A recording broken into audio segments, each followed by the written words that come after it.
d'abord de nous présenter les missions de l'Office national d'identification de la population. Et monsieur le DG Moulin ainsi que son équipe nous ont démontré le caractère stratégique de la mission d'identification de la population et les interactions qu'il puisse avoir avec la PLC que le président de la République m'a fait l'honneur de diriger.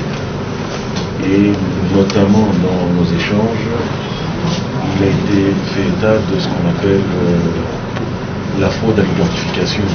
Si on ne connaît pas la population, si on ne connaît pas, si on ne sait pas, identifier les gens qui constituent notre population, nous aurons des difficultés dans le cadre de notre mission. C'est un exemple parmi tant d'autres. Nous avons un problème de déclaration des naissances, d'identité changeante au gré des circonstances par certains de nos compatriotes. Il est absolument nécessaire que l'on puisse savoir qui est qui, et notamment ce qui nous a été expliqué en ce sens, c'est-à-dire le numéro d'identification nationale, le NIN, est un outil qui, d'après moi, mérite d'être encouragé et sera d'une grande utilité. À ce qui doit se faire au niveau de la CENI, parce que la loi demande quand même que la répartition des sièges, par exemple, se fasse au prorata des habitants des circonscriptions. C'est ce qui lie souvent l'ONIP à la CENI. C'est ce fichier général d'où sortira, ou d'où doit sortir normalement le fichier des électeurs. Et nous, tout ce que l'on regarde, c'est avoir le fichier général de la population. C'est à la nation de décider. À la nation toute seule. Quand je dis la nation, c'est par exemple le Parlement, le président de la République, le Premier ministre, de décider de comment ça va se faire. Tout ce que l'ONIP demande, c'est que ces missions qui sont nobles, qui vont au-delà du fichier électoral, soient réalisées. Ce n'est pas normal que dans ce pays, il n'y ait pas de carte d'identité.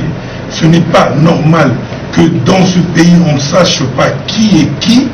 Et l'ONIP va répondre à toutes ces questions-là pour que désormais l'on soit fier, l'on ait quelque chose dans sa poche qui nous lie à la République. Vous savez qu'actuellement, on n'a que le drapeau. Mais on ne va pas se balader avec notre drapeau dans la poche. On doit se balader avec notre carte d'identité qui nous lie à notre pays. Nous regardons les missions, nous sommes pressés de les réaliser parce que à tous les niveaux, et nous sommes convaincus que la réalisation des missions de l'ONIP va permettre à ce que notre budget soit multiplié par 3 ou par 4, parce que ça va mettre fin aux fictifs. Vous avez vu, tous les ministres se plaignent des fictifs. Pourquoi il y a des fictifs dans ce pays? Parce que notre identité, on peut la changer comme l'on veut. Donc l'ONIP est plus que le fichier général le fichier électoral. C'est plus que le fichier électoral. Battez-vous. Je demande d'ailleurs à la presse, je demande solennellement à la presse de s'impliquer dans ces missions nobles pour une nation. Et je n'ai pas peur de le dire, c'est avec les missions de l'ONIP, la réalisation des missions de l'ONIP, que la nation deviendra une nation normale. Monsieur le DGI, l'ONIP compte principalement sur la nation. Les missions de l'ONIP sont des missions de souveraineté. On ne peut pas aller quémander pour identifier sa population.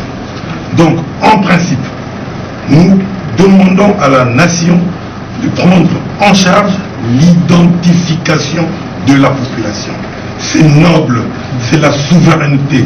On ne va pas brader notre souveraineté parce que tout celui qui vient mettre son œil dedans, il en mettra 2.